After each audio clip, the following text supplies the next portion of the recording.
Hey, this is Tom Singer from the Cool Things Entrepreneurs Do podcast. You are listening to Bob Nolly and the Labrador Leadership Podcast, which is better than a basket of puppies. Nice. Live from the RVA, this is the Labrador Leadership Podcast with Dr. Bob Nolly. The program that brings you the leadership skills that can make you the most authentic, approachable leader for the sake of your business, your team, and for you. Now, here's Bob.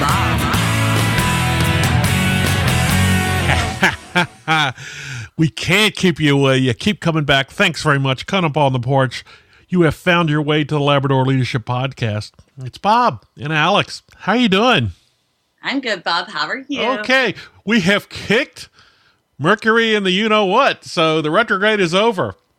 And I found, oh my gosh, everybody's aware of this guy. Lots of people are. And if you listen to us and are not aware of him, I want to turn you on to something that warms your heart today. All right? I ran into this page. My daughter turned me on to this Facebook page. You do Facebook, Alex, don't you? I do Facebook, yes. Okay, great. There's a page there called Humans of New York. And this great young dude, Brandon Stanton, is just showing the utmost of leadership skills in this creation. And I read this piece by Hedda Inham that was talked about him in the way that he is. This page on Facebook has like 15 million followers. 15 million. That's a huge number. And what he's doing is giving voice to humanity and social causes worldwide. And have you seen this work? Yeah, I'm actually very familiar with his work. I've had some friends shot by him. And, he's kind of the man, the myth, the legend up here. You know, if Humans of New York wants to shoot you, you say yes. It's sort of that photojournalism that, it interests everyone. But he has this way of making his subjects feel super comfortable. And he does it with standard forms of communication. And he goes in this article into great depth about, exactly how he makes these people comfortable. But so if you look at this guy's work, not only does he get people to tell their stories and he kind of has a conversation with them and picks out something that's really interesting and then goes into depth. But these people look so comfortable in the photographs. And that's something that is not easy to do, to walk up to a stranger and instantly create a connection with them that can create a great photo or great photojournalism for that matter. So it really is it's a huge talent. He's a great photographer, but that little extra mile of communication that he takes is really what makes the project. Yeah, when you look at a photograph, it could be the content that speaks to you, and often that's it. But the things that set aside a great photograph is not so much the technology in it, but it really resonates from you to the basis of the emotions that it elicits. And part of it is that content, but a lot of it is the composition. And when you could pile, handling the technology on top of those two, you really are developing a work of art. And he's so humble. He says, there is no way that I'm the best photographer in the world. There's no way that I'm the best journalist in the world. And the premise here is, then if he's not, then what's the thing that has created this impact that's attracted 15 million followers and huge fans of his print work? Because he's got books out too, right? Yeah, he's got a couple of I know one huge coffee table book, and then some smaller things in print. And he's international at this point. He's kind of a force to be reckoned with in the photojournalism world. Yeah. Oh, so having, he's approached, tens of thousands of people, and the premise is that he's mastered the ability to make people feel comfortable with him. It's the soft skills. Folks, this is the premise on which this whole show is built. Remember we talked about we were almost named the approachable leader? This is it. And Brandon has just mastered this. He could connect with others in a heartbeat. And he shared his thoughts on how he's done that. And it's an authentic connection that starts with your own intentions and energy that you bring to the encounter. Right at time t equals 0, right when you meet someone, what are the intentions and what are the energy? What is the aura you bring to the encounter? And his aura that he brings is, I come in peace. And he thinks that's his competitive advantage. He's trying to just eliminate all the fear and discomfort when you're being approached by a total stranger. Hey, so you're in the city there, and, I've visited there, but you have lived there. So, strangers, you just keep your head down if a stranger comes up to you. Isn't that the case? I had a guy on the subway ask if he could take my photo. And he wasn't. I mean, he has a phone. And I'm like, yeah, no. You meet crazy people every day, and you never know who is legitimate and a non-threat. But you look at the picture of Brendan, and he's got this great big smile. He looks super approachable, very non-threatening.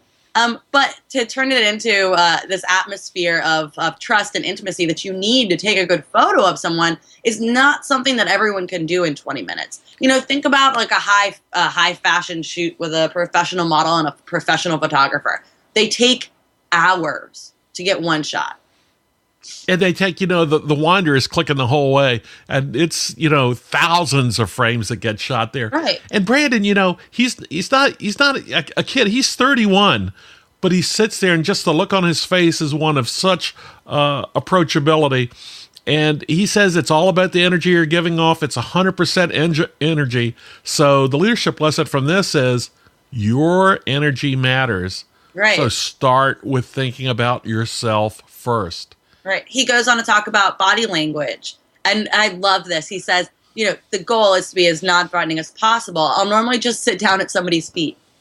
And it's like, yeah, if someone comes down and sits at my feet, clearly they're, that's non-threatening. And so he says that, most of the communication, he says 94% of all of his communication is nonverbal. And so your body language impacts, others, but mostly yourself. So he uses that intention with his body language to create that impact that he wants with the person so that he can make them comfortable and shoot a great photo of them. And so this goes back to the point we've made all along, just how important body language is, and the leadership lesson being use your posture intentionally to convey your intentions. And that's why I've got to stop folding my arms. I've just got to stop crossing my arms. And I think I've got enough energy behind that to overcome that, but it would be better if I could stop doing that. The one thing I do that I like to do is I'll turn my palms up. Think about just not extending your arms fully, but just away from your side and just, holding your hands facing upward in front of you, just slightly upwards, like 3/4 of the way. And that's what I call palms up. Just, what can I do for you? Just like that. So what about you? What's your move? Do you have a move? Let's see. I've got a couple moves. No, I'm just kidding. You know about my pickup art. No, I'm one of those people where I feel that, when I walk up, I can have that, I can have a stern look on my face. So I try to soften my face, and I try to smile and make eye contact. And sometimes that comes off as crazy eyes. This is a little off topic. I had a interview with hopefully a future employer. That would be good. Said, yeah. Why shouldn't we hire you? And I said, okay, I can kind of do crazy eyes sometimes because I get so excited, and you can see like a warmth in my face, and so my eyes get bigger and my smile gets huge, and I just turn into this grinning like Cheshire cat, But that is kind of, so super indicative of what's coming next. I'm not I'm not going to walk up to you with this huge smile and then say something mean.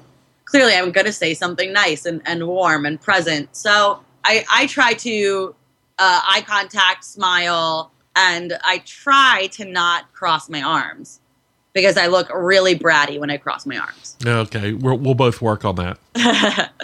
So here comes authentically, again, connecting authentically requires presence and spontaneity. And there's that phrase, a presence. Be present, open, and connected.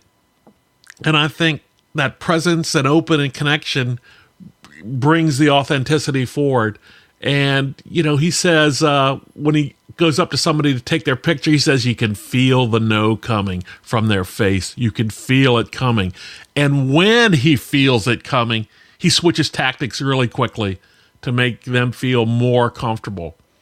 The leadership lesson there is have a plan, but be ready to pivot. Be ready to respond to whatever the moment calls for. Boy, what an adult skill. I mean, that is a real adult skill there. Yeah. And the curiosity around it all builds trust. If they're curious about it, trust will escalate as it's earned. Trust isn't binary. It's not either on or off. It can build. It can get greater. And he does this. Stanton asks people open-ended questions. Of course, the first one is, can I take your picture? And then the trust starts to spin up as he asks things after that, like, so what's your greatest struggle right now? So leaders need to be genuinely curious. In the conversations you have with your team, with your customers, be genuinely curious, but not only curious, but also appreciating everything that the others build to bring the connection. Well, you have to think about, you want people to not feel exploited when you're taking their photo, especially a stranger. So when you ask questions and when you kind of turn that quick interaction into trust, that kind of saves the experience because he's being genuine, and that's not always exactly what candid photos are about.